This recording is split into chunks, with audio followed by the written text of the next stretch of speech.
Okay, so we're going to get stuck into the first of our panel discussions this afternoon now. And in this first session, we're going to be catching up with some of Florida's top suppliers to find out how they've been navigating through the COVID-19 crisis and looking ahead to see what they seem to be the key challenges, but also the real opportunities for us to grow travel to Florida in 2021 and beyond.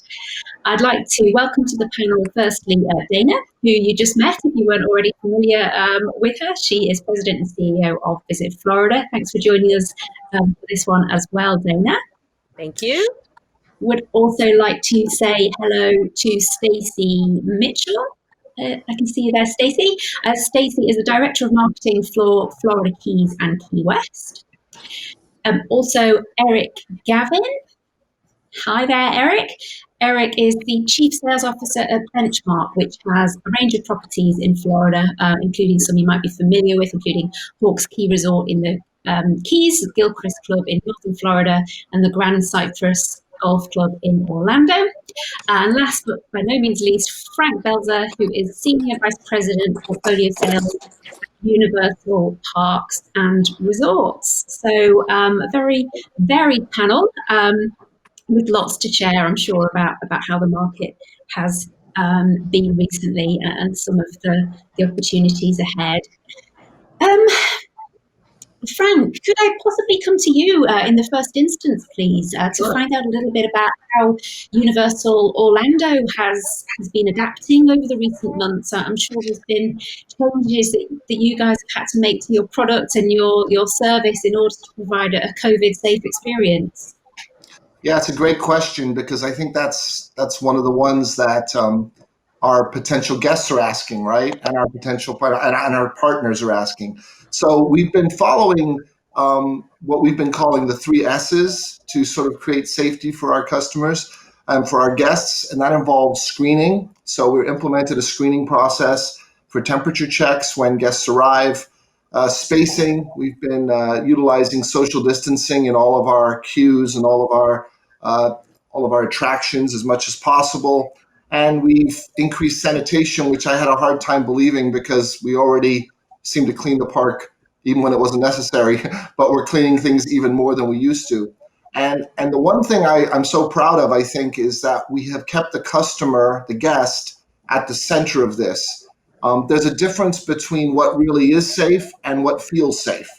And so we have been consistently talking and surveying our guests to find out how they feel about the measures that we've implemented. So although we want to follow all the guidelines that are coming from health officials, the most important thing for us has been to continuing to check in with our guests and ask them, how do you feel? Do you feel like we've made the location safe? Did you feel comfortable? And thus far, we've been able to do that. So that's probably the most important thing that we're doing.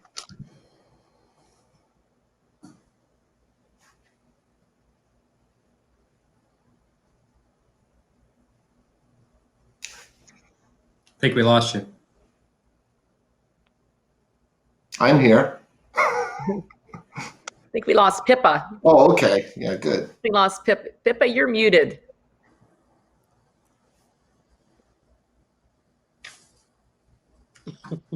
Well, can anyone hear Pippa? I can't hear Pippa. Mm-mm. Well, I think that Pippa was about to ask me what I'm seeing in terms of the intent to travel by Brits and the bookings into 2021. And we were going to talk about whether we had carried out any research at Visit Florida on intent to travel in 2021. And so initially, people want to travel. Here in the U.S. travel has found that over 50% of Americans are ready to travel. I haven't seen those numbers for the U.K., but there is definitely an appetite to travel to Florida when borders reopen. There is pent-up demand. I think all of us feel that. speaking for myself, being able to get out and move about freely is something that is very, very important to me and very, very important to others. So while customers are not booking immediate travel right now internationally because there's no airlift at the moment to speak of, there's still a large number of people that are looking at booking further in advance. And we have reports from your industry that people are booking 2022 and beyond. So Florida still appears to be top of mind and a top destination for the UK, and we are really thankful for that. And according to a survey that was performed by Focusrite in the UK in the middle of July, so it's not as fresh as I'd like, but that survey showed that 33.5% of respondents said that they were interested in visiting Florida sometime between July 2020 and June 2022. So we see this as a great sign for the rebound in the UK market, and we look forward to welcoming all of these great folks to our state. Thank you, Dana. Thanks for jumping in there. Yeah, I think I've just proven the efficiency of refreshing. It often does sort these things out. So hopefully you can hear and see me once again. And sorry to have popped off there briefly. Could I bring Eric in at this point, please, to ask you a little bit more specifically on the accommodation side? So Frank's talked us through what's been going on the attraction side at Universal particularly, but how have accommodation providers across Florida been adapting and meeting new protocols? And is there quite a lot of cohesion across the whole state? Would visitors feel confident of finding sort of similar standards no matter where they stayed? Well, good afternoon, and appreciate the opportunity to speak with everyone. Much similar to what Frank shared, we're in a very similar position. It's really enhanced all of the protocols across our entire network. We put together a document that was focused on two core beliefs, and one is we need to protect the safety of our associates as well as our guests. And so we rolled that plan out in late March. It's been adopted at all of our properties as far as safety, sanitation, protocols, as well as the training aspect that goes into it to ensure every one of our associates is trained with these new enhanced protocols. And I think Frank said it best earlier. It's not that we haven't been doing this. It's enhanced what we're doing, and we've brought cleaning to the forefront. So many of our hotels where we would have people cleaning at night so that they were not visible to our guests actually want to see it now. So you're going to see cleaning throughout all of our properties continuously throughout the day. The reinforcement of hygiene standards throughout. And then also, we're partnering with CDC and the local government to ensure we're following all protocols that the state of Florida has implemented. So as we look at guest surveys, we added that to our Unifocus surveys for all of our guests to ask them that question. How comfortable are you, and do you feel that we're doing a good job? And that's the highest rated feedback that we're getting. So we feel very confident in the levels that we've implemented. And I think we'll reiterate that to travelers that are looking to come to the destination that it is safe. When you are comfortable, it is safe. Yeah. Thank you, Eric. And Stacey, if I could come to you next and ask you to talk us through, from your point of view as a destination, what approach have you been taking in the last few months in terms of marketing Florida Keys and Key West when international visitation hasn't been possible? Have you still been out there talking about the destination? Have you changed your messaging, or have you been sort of a bit softer more recently with plans in the pipeline? Well, one thing that I've learned in the 20 years of marketing the Florida Keys and Key West is that no matter what the world events or Mother Nature presents you, you learn to work with it and work around it.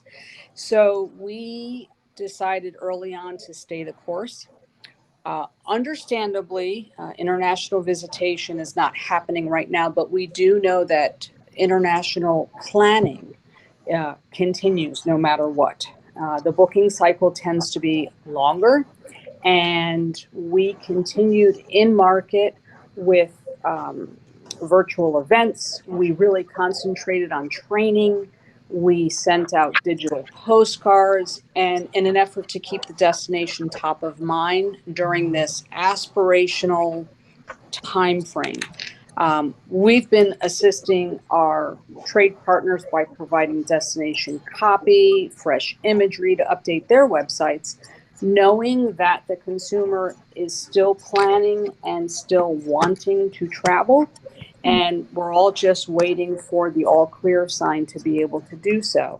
And by maintaining presence in market and partnering with the tour operators, which is so important. You know, partnerships not only make sense when things are going well, they even resonate more so when you're faced with challenges. And it shows the true friendships and bridging the gaps when you're faced with challenges and you talk and you discuss how you can work together. What does the travel trade industry need from us to make their jobs easier, and what tools do we have to provide them to make that happen? We have just kept our agencies open in market, knowing that they could do a better job than certainly we can right now.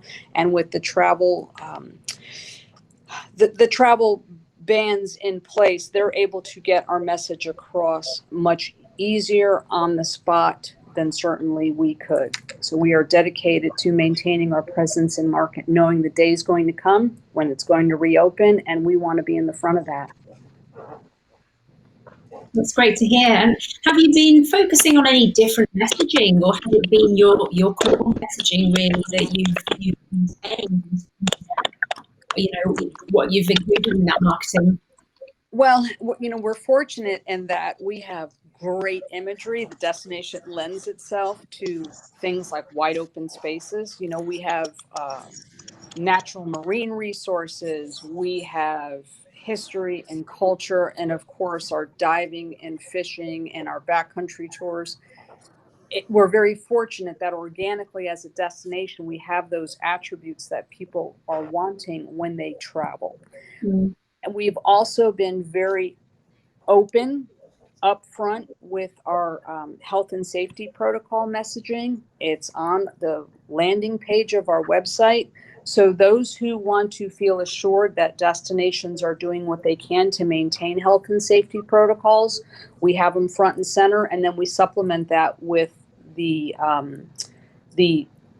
attractions or activities or experiences people can have in the Keys that actually naturally provide social distancing. Mm-hmm. So that's the messaging we've been putting out, along with our educational effort with our online educational program. Yeah, great to see that happy kind of synergy between the products you already have and what we expect travelers to be looking for.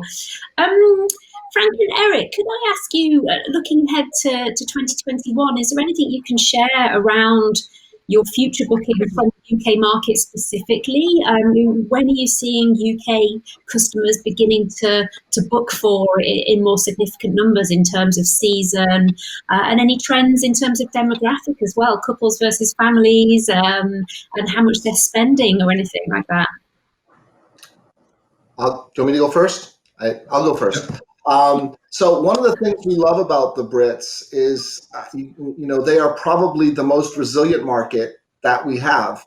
I don't know if that comes from centuries of traveling to India in times of cholera or touring Africa in times of smallpox, but it seems like nothing gets in the way of their holiday, right? Nothing gets in the way of the vacation. And that has been seen over these past few months. I think someone else on the panel mentioned earlier that although we're waiting on flights to return, when those flights return, all indication is that the guests and the visitors from the UK will also return. We've seen somewhere around 70% at least of the people who had vacations planned in 20 reschedule those for 21. And unfortunately, since this crisis has drug on longer than we expected, a few of those guests have actually rescheduled more than once. but it just is a testament to the fact that they're determined to still get their trip.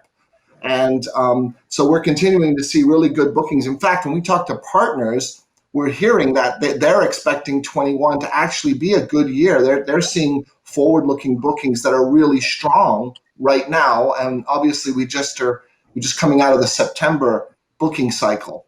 As far as demographics go, we have seen slight shifts, and this isn't just limited to the UK. This is something we're seeing in a lot of places. We are seeing more adults without kids jumping into sort of the trip. It's always been a good market for us, but we're seeing a slight increase in perhaps the mix. And just thinking that maybe that has to do with the kids needing to catch up on schoolwork and things like that, perhaps creating more obstacles. But it's still really good, really positive bookings when we look forward. Yeah, I'll echo what Frank said. That's great. We're similar trends. What we need is the travel restrictions to be lifted, and we need to get flights back in the air and get people back to Florida. And so as we get through this, call it downturn and the virus, and we start getting vaccines, I think you'll see more of that happening in the acceleration of travel. But the pent-up demand is definitely there. We talk to our partners regularly, and in the UK market, without a doubt, is the most resilient, and people want to travel. We've seen the same trends of booking, cancel, rebook again, because they're going to come. It's just a matter of when is it okay to travel. And the current 14-day requirement's just not realistic for most, right? So we're very optimistic that the back half of 21, we're going to see that momentum build, and 22 will obviously be a very positive year. We're hoping for all. One of our guests has just chipped in to comment that they have lots of customers who are just waiting for the travel ban to be lifted before that they can rebook, including him, saying there's some really positive signs there. So thanks for joining in, Andrew. I'll come back to you next, Dana, if I can, to just ask you to tell us a little bit more about something you mentioned in your welcome, about some of the new tools that Visit Florida has developed and is just launching this week. And a bit more about how you are investing in and supporting the UK trade over the recent weeks. Sure. So this event is a great example of our commitment to the UK. Visit Florida is 100% committed to this market and to ensuring that as soon as it's possible, we are able to welcome as many travelers from the UK back to Florida as we can. So we have launched an international marketing toolkit, which consists of image and video assets that the trade can use, logos, display banners, templates, and so forth, to better assist the trade in marketing and selling Florida. So we try to make it very easy to sort of plug and play with the assets that we provide in this toolkit. In addition, we have an online training portal that I'm sure many of the people on this call have already utilized. Visit Florida Travel Pro has been updated. We have 3 new chapters covering fly drives, sustainability, and LGBTQ+. So I encourage everyone that is participating with the Visit Florida Travel Pro to check out those new chapters. And then these opportunities, they ensure that the whole industry is in the best possible position to speak with one voice as we are selling Florida when travel restrictions ease and consumers are ready to come back. We are ready to welcome them back. And so at this point, we are prioritizing long-term strategic plans with key industry trade partners to promote Florida's diversity and our wide open spaces, which obviously people are looking for, and our beautiful outdoor opportunities that can be enjoyed year round, as well as the traditional family theme park holiday that we are known for. So we believe that we have the travel product that people are looking for now, and we can't wait to welcome travelers from the UK back to Florida. Great, thank you. We have a question from Anna Maria Jansen around pricing, which is obviously top of mind for buyers always. Can we talk a little bit about what we might expect in terms of pricing? Eric, from your point of view, do you think accommodation is going to be quite keenly priced next year? Are you seeing that, both within your own company and elsewhere in the accommodation sector? Or is the interest in 2021 bookings meaning that rates are actually just being maintained? Yeah, I think it's a great question. Throughout our portfolio, from a pricing standpoint, our pricing has not dropped. And I think part of that, what you're going to see through most hoteliers, as you've gone through these down cycles, we've all learned along the way. That being said, I think what is going to be key, and I think Dana might have mentioned it a minute ago, is the partnership, right? We want to partner with the UK travel providers to jumpstart this business again. So even in bad times, we're going to be good partners. And to do that, we have to truly be transparent about what our goals and objectives are. We've got a lot of different markets in Florida, and some of those have actually done exceptionally well this year due to the pent-up travel for domestic travel. So as we start welcoming international markets back, we know what the benefit is, and that benefit is that long length of stay, right? They're coming for a week, 2 weeks, 3 weeks. And so we're going to price accordingly to make it a win-win for both of us. So I don't think it's going to just completely shift to be a buyer's market, or is it going to pivot to be a seller's market? It's going to have to be a two-way street here. Yeah. Would that be the same for you, Frank? Is pricing for 20 or depends I on don't know. I think that's a really interesting question, because we've talked a lot. Most of the conversation has been about the sort of the medical crisis, the crisis of this being a global pandemic. But the reality is that it's also creating at the same time an economic crisis, right? There are more people out of work. There are, people are going through their savings. Exchange rates have been impacted. So I think simple laws of supply and demand are going to put us in a situation where, even as a state, we are going to need to compete more than ever with other markets, because it's affected the entire world. It's not like this is just a Florida coming back situation. This is the world coming back to travel. So the competition with places like, Spain and Thailand and, the world, Bora Bora, will never be greater than it's going to be, because I think every provider is going to be trying to woo those guests. And there might be fewer guests, although they're resilient, there might be fewer people that are still willing to travel, especially long haul travel, and make a long trip. So I think we're going to keep our ear to the ground, and I think we're going to respond accordingly. But I do think it'll be a time where, there will be some good offers available, especially for those who can travel, during times of sort of seasonality, when they can take advantage of shoulder period, things like that. There's definitely going to be some great value for the customer out there. And Eric mentioned, the importance of working with partners there. Are you planning anything special in terms of your key UK partners to stimulate demand?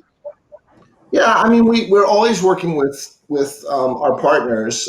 We sell exclusively through partners in the UK market. So, we are having conversations now. We've been in our sort of contingency conversations with most of our partners related to what can we offer the guests to sort of not just get people to rebook, but what do we have to do now to stimulate new demand? And so we have a lot of things we're working on with partners. One of the challenges for us, I think, comes down to education as well, and educating the guests. So we're trying to create materials for that. That's a really fine line too, because you want to let people know they'll be safe, and you want to let them know what we're doing, but you don't want to make it sound so scary that they change their mind and decide not to travel. So we're kind of trying to, work balance that as well at the same time. But we'll have offers in the market, certainly with the number of our partners, to try and stimulate new bookings, especially once flights return to the sky. Yeah, thank you. And Dana, Stacey made some really interesting points before about how the product that she's looking to have in Florida Keys and Key West actually is perfect for what she perceives travelers to be looking for at the moment. Can you talk a bit more widely about the whole state? I mean, do you think Florida is a destination that is well positioned to appeal to travelers post-COVID, or I should say alongside COVID? I'm sure we're not going to be totally rid of it even in 6 months, a year's time. Do you think that what travelers are going to be looking for will have changed, and can Florida appeal to that?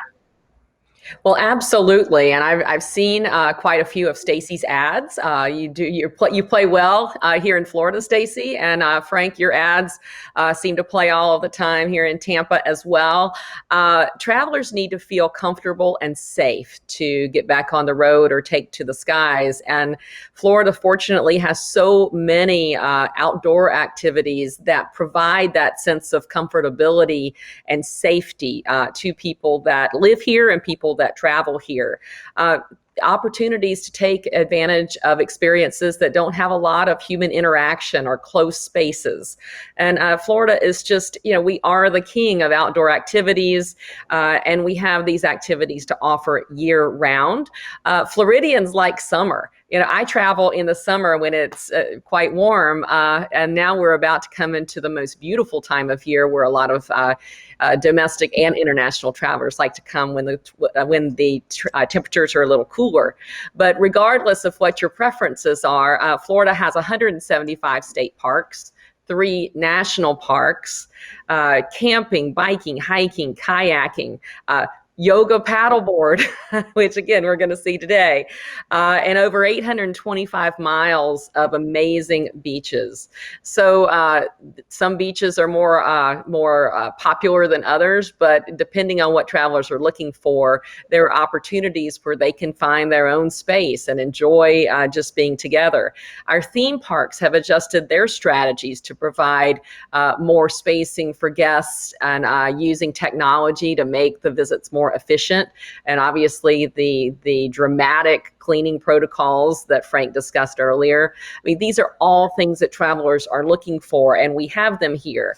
And let's go back to weather once again, because our weather here in Florida is so accommodating year round. Outdoor dining and those types of experiences can be experienced pretty much all the time. And that provides an opportunity for people to feel comfortable when they're dining out. And hotels are going through amazing protocols to keep their rooms clean, keep their common spaces clean. They've instituted spacing protocols and so forth. We have many short-term rentals here. So if that's people's preference, they want to have a space that they can spread out in and enjoy their own little private space, they can do that. So these are all things that are available here in the state of Florida, and we believe that we provide probably the best product in the world for people to come and feel safe and comfortable doing exciting, wonderful things on their vacation. Great, thank you. Stacey, we were talking to Eric and Frank there a little bit about how busy next year might be. And I know that in Florida Keys you have some incredibly popular products that in a normal year would be booking out well in advance, and the message to the UK market would be book early. Do you get that sense from your local partners and also your buyer partners that it's still going to be a good idea to try and book early if you want to get the best products in Florida Keys and Key West next year? Or do you think there is an opportunity for the market to still get in there, if you see what I mean, in terms of availability?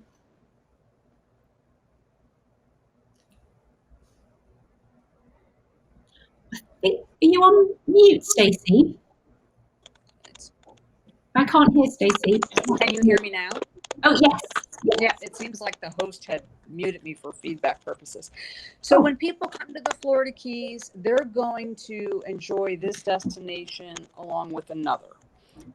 So depending on if they're flying into a South Florida airport and then getting a car and driving down to the destination, I think as far as availability or length of stay and the certain activities that they want to do, that will dictate whether they should book early or not. Obviously, peak holidays in the summer months are areas where you're going to want to book early.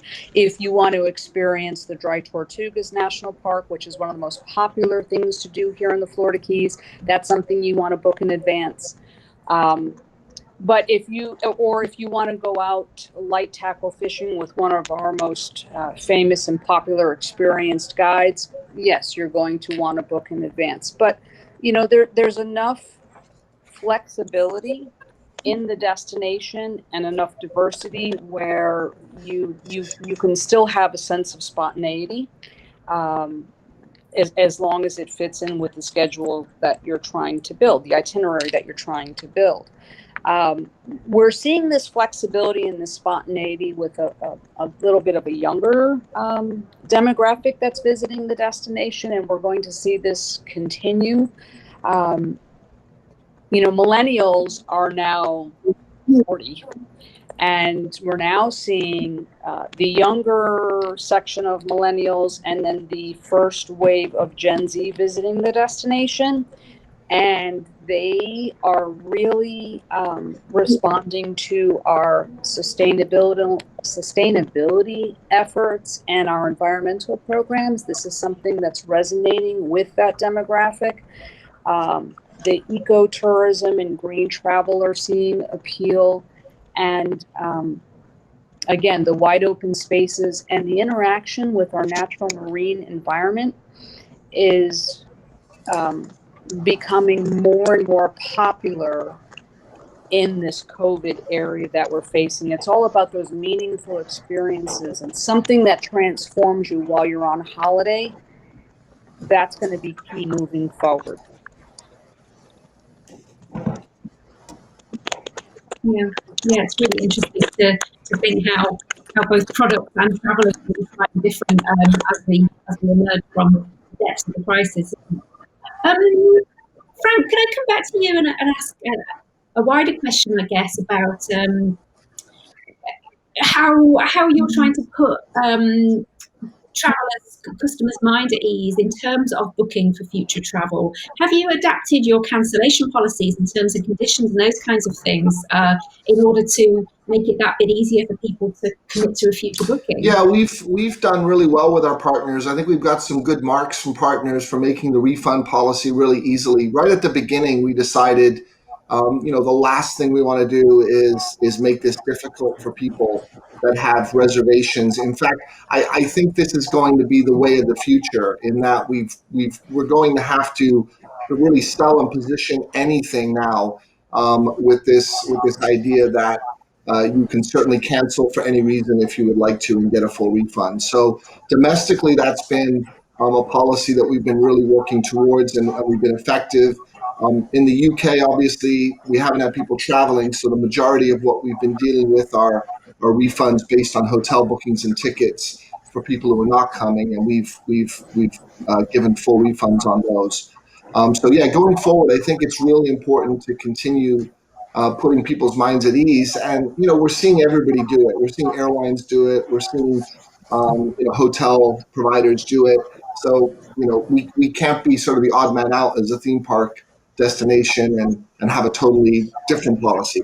So the market is kind of demanding that. So I think that's kind of where we're going to continue to stay for a while. Sure.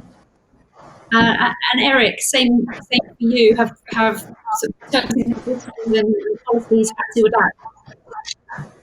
adapt? Exactly as Frank said, flexibility is key. We were one of the first to come out and change our policies to make it easier for travelers to change plans. And, I do see that carrying forward as we rebuild, and the international markets are no different. We're going to have to offer flexibility and really do it through partnership. Yeah.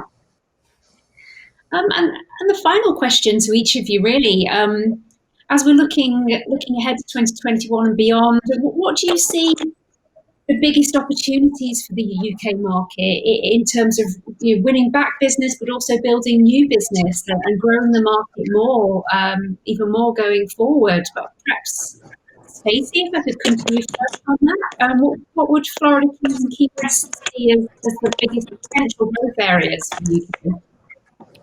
Well, what we're looking at doing for 2021 and beyond is looking at each travel market segment as an individual, and that each demographic within the UK market has their own type of messaging that they're going to respond to, and those experiences in the destination that would resonate more with them than maybe another demographic. And that includes empty nesters, the upscale market, your LGBTQ market, the millennial/Gen Z travelers. But the common denominator is people come to Florida for warmth and sunshine and the variety of outdoor experiences. We're never going to get away from that, because that is what draws people. And there's also this very strong emotional attachment to Florida. Generationally, we have built so many great family memories as a state, and those will continue. And I think holding on to those memories and looking forward to creating future ones is what continues to resonate with the British traveler and their desire to come to the state. We're going to continue to focus on that. As far as the tour operators and travel agents, they can rely on us and our agencies in market to be true partners and work closely, be a one-stop shop as far as answering questions and really navigating what will be a new travel atmosphere or travel environment. We can be their resource on the ground as far as recommendations and that real personal, close-knit travel advisor, in that we are an extension of them. We give them the tools they need to be able to close the sale. That's going to be very important. And we've all learned that the travel advisor, whether it be an agent or a tour operator, is so important and will become critical as we reopen the skies to international travel. The consumer is going to rely on their expertise and their confidence, and we need to be an extension of that, and we're prepared to do so. Yeah, that's great to hear. We've heard that so much in the UK market. Just even the national media have started talking about why the travel open now, which is just phenomenal and not something we ever really thought we'd do. So that's great news. From your point of view, would it be 2021 be a year of sort of consolidation? In terms of, just if we can hear quite a lot of I missed some of your typing. question, Pippa. I wanted to ask, will you still hope to continue with sort of product development and product enhancements next year, or is it more going to be a year of consolidation and just making sure that the market that you do get is well looked after? And where do you see the future opportunities for the UK market? Well, I think we have traditionally done very well with the UK market by using our latest and greatest, new attractions and new hotels to drive visitation. And what 2020 did for us, not a good thing, but we had a number of things that were new that the majority of the British market have not got to experience yet. Endless Summer, our newest hotel, opened to full capacity back in March, and we know the Brits love trying our new hotels. And so that's still a draw. Many have not experienced our latest addition to the Wizarding World of Harry Potter, that latest coaster that's just phenomenal. So that's still a draw. But in addition to that, in the summer, we opened our Bourne Stuntacular, and the reviews and the ratings on that have been phenomenal. So that's another item. And then our most exciting thing, of course, is in 2021, we announced that we're opening the Jurassic World Velocicoaster, which is just going to be, much like our last coaster in the Wizarding World of Harry Potter, very technology forward, fantastic attraction that we know people are going to want to see, because Jurassic World and Jurassic park still very, very exciting IPs for us. So we're going to just continue to leverage that. And I think that the market, like I said before, is resilient. And I think they're going to respond to all of those new additions. We're going to have, I would imagine, more excitement than ever. That's great to hear. Thank you. Eric, what about from Benchmark's point of view? Is it going to be a year of product development next year, or is it going to be a year of sort of status quo? And what would your message to UK buying partners be about trying to work with you to grow business? Yeah, it's a great question. Thank you. Obviously, we hope to continue to grow our presence in Florida. We currently have product from Orlando all the way down to the Florida Keys, St. Pete Beach, over to Miami Beach. So we touch all points in Florida. We love the market and fully anticipate where it's reasonable. We'll continue to expand our portfolio. From a realistic standpoint, I look at our priorities with the UK market and, safety first. We want to commit that, if you're coming to Florida and staying at one of our resorts, that our safety protocols are at the top of the bar. The second is flexibility, remaining flexible so that you're comfortable in booking one of our resorts, and we're going to be good partners with you. I keep seeing the questions pop up, about cancellations and winter borders going to open up. And, I don't think any of us have a real answer to that. So that's why we need to remain flexible in what we're doing. And then last but not least, it's transparency. We represent so many destinations in Florida. We want to be good partners by being transparent with what's going on, because each of our markets has its own unique micro economy, if you will. So working with our partners to understand what we can deliver and help growing the rebound together. We're committed to it, and I know the UK market's excited about coming back to travel again. So we're looking forward to the challenge. Great, thank you, Eric. And we've just got 2 minutes left, so I'll come back to you, Dana, if I can, for some final thoughts on messages to our buyers who are here today in terms of how you want to work with them for 2021 and beyond. Well, thank you, Pippa. And just to reiterate, Visit Florida is 100% committed to the UK market. And I'll tell you that our approach is quite different than the vast majority of other states within the U.S. Many of my colleagues who are state tourism directors, like myself, their strategy is completely different. They are not only ceasing all international marketing, but many of them are ceasing even domestic marketing outside of their state borders. At Visit Florida, we planned early on for the long term. And not only are we committed to our, in-state and domestic markets, but we are taking a very aggressive approach to our international markets, and particularly the UK, to demonstrate that we are not only here to maintain or hopefully build back the market share that we had before the pandemic, but increase it. And to increase our international market share and our market share in the UK, that's going to take a lot of work on our part. And you have my commitment that as soon as these borders open, I will be on the ground in the UK with my key teammates, meeting with partners and showing you our commitment to building our relationship. So we are here. I love this Florida Fest because it's an opportunity for us to show you our commitment and to showcase what makes Florida so special. So again, thank you, Pippa, and thank you to all the other panelists for being with us today. Indeed, yes. Thank you, Eric, Frank, and Stacey, as well as Dana, for joining us for the panel. It was a really interesting conversation. It's now 2:55, so could I please ask everybody to now click into the session that's called UK Market Update, the one that starts at 2:55. If you can jump over into that one, we will see you there for our next discussion. Thanks very much, panelists.